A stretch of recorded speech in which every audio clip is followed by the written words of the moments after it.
पिछली वीडियो में हमने सिंधु घाटी सभ्यता के 6 बड़े नगरों के बारे में पढ़ा था, जिसके बारे में हम इस वीडियो में विस्तार से चर्चा करेंगे। तो चलिए शुरू करते हैं। सिंधु सभ्यता से संबंधित स्थलों में शामिल हैं: पहला, कालीबंगा जो कि राजस्थान के श्री गंगानगर जिले में स्थित है। दूसरा, लोथल। और तीसरा, रंगपुर। ये दोनों ही गुजरात के अहमदाबाद जिले में स्थित हैं। चौथा, सुरकोटडा और पांचवा, धोलावीरा। ये दोनों गुजरात के कच्छ जिले में स्थित हैं। छठा, बानवली तथा सातवां, कुनाल। ये दोनों पंजाब के हिसार जिले में स्थित हैं। आठवां, राखीगढ़ी जो कि पंजाब के जींद जिले में स्थित है। नवां, मिताथल जो कि हरियाणा के भिवानी जिले में स्थित है। 10वां, हड़प्पा जो कि पंजाब प्रांत के मोंटगोमरी जिले में स्थित है, जिसे आज सहीवाल के नाम से जानते हैं, मुख्य रूप से रावी नदी के बाएं तट पर स्थित है। 11वां, मोहनजोदड़ो जो कि सिंध प्रांत के लरकाना जिले में सिंधु नदी के दाहिने तट पर स्थित है। 12वां, चन्हुदड़ो जो कि पाकिस्तान के सिंध प्रांत में सिंधु नदी के बाएं तट पर स्थित है। 13वां, रोपण जो कि पंजाब प्रांत के रूपनगर जिले में सतलज नदी के बाएं तट पर स्थित है। 14, आलमगीरपुर जो कि उत्तर प्रदेश के मेरठ जिले में स्थित है। 15, हुलास जो कि उत्तर प्रदेश के सहारनपुर जिले में स्थित है। 16, मुंडीगाक। 17, सोटगाय। ये दोनों ही अफगानिस्तान में स्थित हैं। 18, कुर्दीजी। ये पाकिस्तान के सिंध प्रांत में खैरपुर शहर के पास स्थित है। ये स्थल सिंधु नदी के पूर्वी तट पर मोहनजोदड़ो के ठीक सामने है। 19, सुतकांगेडोर जो कि बलूचिस्तान में दाश्क नदी के किनारे स्थित है। 20, मांडा जो कि जम्मू कश्मीर में चिनाब नदी के तट पर स्थित है। 21, दैमाबाद जो कि महाराष्ट्र में स्थित है। 22, गनेरीवाला। ये पाकिस्तान के पंजाब प्रांत में चोलिस्तान रेगिस्तान में स्थित है। ये स्थल घग्गर हाकरा नदी के सूखे हुए मार्ग पर स्थित है। ये क्षेत्रफल के हिसाब से हड़प्पा और मोहनजोदड़ो के बाद तीसरा सबसे बड़ा ज्ञात सिंधु स्थल है। सिंधु सभ्यता त्रिभुजाकार थी तथा इसका क्षेत्रफल 12,99,600 वर्ग किलोमीटर था। पूरब से पश्चिम की लंबाई 1600 किलोमीटर था तथा उत्तर से दक्षिण की लंबाई 1400 किलोमीटर थी। लोथल को लघु हड़प्पा व लघु मोहनजोदड़ो कहते हैं। सबसे बड़े हड़प्पा स्थल क्रमशः मोहनजोदड़ो, गनेरीवाला, हड़प्पा, धौलावीरा तथा राखीगढ़ी हैं। भारत में सबसे बड़ा हड़प्पा स्थल धौलावीरा तथा राखीगढ़ी है। हड़प्पा सभ्यता के लिखित साक्ष्य तो अवश्य प्राप्त हुए हैं, परंतु मेसोपोटामिया के कीला अक्षर, क्यूनेफॉर्म व मिस्र के हाइरोग्लिफिक लिपि की भांति इसकी लिपि भी अभी तक पढ़ी नहीं जा सकी है। इसके नहीं पढ़े जा सकने का सबसे बड़ा कारण ये है कि यह वर्णमाला में न लिखा जाकर चित्रों के रूप में लिखा गया है। इस लिपि को पढ़ने की शुरुआत सबसे पहले 1925 ई में वेडिल महोदय ने की थी। इस लिपि को वैज्ञानिक पद्धति से पढ़ने का सर्वप्रथम प्रयास 1934 ई में हंटर महोदय ने किया। जहां तक इसके लेखन शैली का सवाल है, कुछ विद्वानों के अनुसार यह ब्राह्मी लिपि की भांति बाएं से दाएं, जबकि कुछ अन्य के अनुसार खरोष्ठी लिपि की भांति दाएं से बाएं लिखा जाता था। वास्तव में इसके लिखे जाने का क्रम पहले दाएं से बाएं और तत्पश्चात बाएं से दाएं होता था।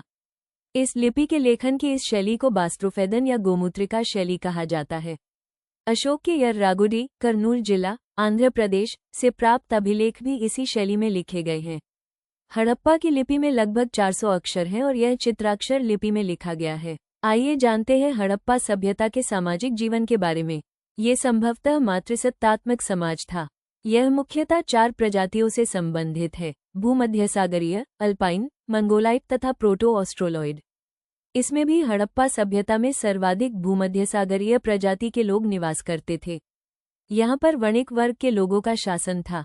इसके किसी भी स्थल से किसी धारदार हथियार के प्रमाण न मिलने के कारण ऐसा माना जाता है कि वहाँ के लोग शांतिप्रिय थे। यद्यपि यहाँ के विभिन्न स्थलों से कुल्हाड़ी, भाले, कटार, गदाएं आदि तथा तीर धनुष के नमूने कम मिले हैं।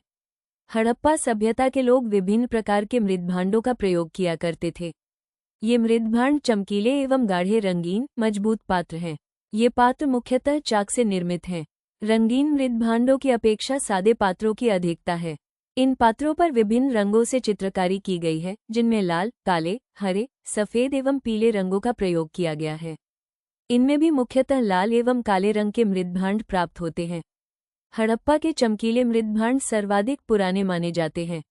मोहनजोदड़ो सभ्यता की एक महत्वपूर्ण विशेषता उसकी नगर नियोजन प्रणाली थी। इस काल में शहर सामान्यतः 2 भागों, पश्चिमी और पूर्वी, में बंटा होता था। पश्चिमी भाग दुर्गीकृत प्रशासनिक वर्ग का निवास स्थान, पूर्वी भाग सामान्य लोगों का निवास स्थान। अपवाद, चंदुद्रो में दुर्ग नहीं था। कालीबंगा में दोनों हिस्से अलग अलग दुर्गीकृत थे। सुरकोतड़ा और लोथल में दोनों हिस्से एक ही दुर्ग से सुरक्षित थे। सड़कें एक दूसरे को समकोण पर काटती थी। शहर जाल या शतरंज के बोर्ड जैसा दिखता था। भवन के दरवाजे आमतौर पर गली की ओर खुलते थे। अपवाद, लोथल में मुख्य सड़क की ओर खुलते थे। ईंटें 4:2:1 के अनुपात में आग में पकी हुई सामान्यतः अलंकरण विहीन होती थी। अपवाद, कालीबंगा में अलंकृत ईंटों के साक्ष्य मिले हैं। हड़प्पा सभ्यता की कृषि आधारित अर्थव्यवस्था थी। गेहूं और जौ उनकी मुख्य खाद्य फसलें थीं। उन्होंने चावल, मटर, सरसों, चना आदि की भी खेती की। चावल की खेती के प्रमाण रंगपुर और लोथल से प्राप्त चावल के भूसे के प्रमाण से पता चलता है कि गुजरात के हड़प्पावासी भी चावल उगाते थे। कपास की खेती के अग्रदूत हड़प्पावासी दुनिया में सबसे पहले कपास की खेती शुरू करने वाले थे, इसलिए यूनानियों ने कपास को सिंडन कहा। जोते हुए खेत के प्रमाण कालीबंगन के पूर्व हड़प्पा चरण से एक जोते हुए खेत के प्रमाण मिले हैं। मिट्टी का हल बनावली से एक मिट्टी का खिलौना हल मिला है। मवेशी खूबड़ वाले बैल सबसे लोकप्रिय जानवर थे और विभिन्न पुरातात्विक स्थलों से उनके व्यापक प्रमाण मिले हैं। घोड़े गुजरात के सुरडा से घोड़े की हड्डियों के कथित प्रमाण मिले हैं। मनका बनाने का उद्योग चन्हुदरों से एक मनका बनाने का कारखाना मिला है, जो दर्शाता है कि यह एक प्रमुख पेशा था। सामग्रियों की खरीद हड़प्पावासियों ने विभिन्न आवश्यक वस्तुएं विभिन्न स्थानों से प्राप्त की, जैसे टिन अफगानिस्तान, ईरान चांदी अफगानिस्तान, ईरान सोना, कोलार क्षेत्र कर्नाटक तांबा, खेतड़ी राजस्थान स्टेटाइट, बलूचिस्तान पाकिस्तान फिरोजा और लाजवर्थ मध्य एशिया लाजवर्थ का व्यापक उपयोग हड़प्पावासियों ने मूल्यवान पत्थर लाजवर्थ का व्यापक रूप से उपयोग किया, जिसे उन्होंने अफगानिस्तान से प्राप्त किया था। इस वीडियो के अगले पार्ट में हम सिंधु सभ्यता के व्यापार, धार्मिक जीवन और पुरोस्थलों की विशेषताओं के बारे में जानेंगे। अगर आपको ये क्लास अच्छी लगी हो तो प्लीज़ वीडियो को लाइक और शेयर करें और चैनल को सब्सक्राइब जरूर कर लें, ताकि आगे आने वाली क्लासेस की अपडेट आपको मिलती रहे। Thank you for your precious time.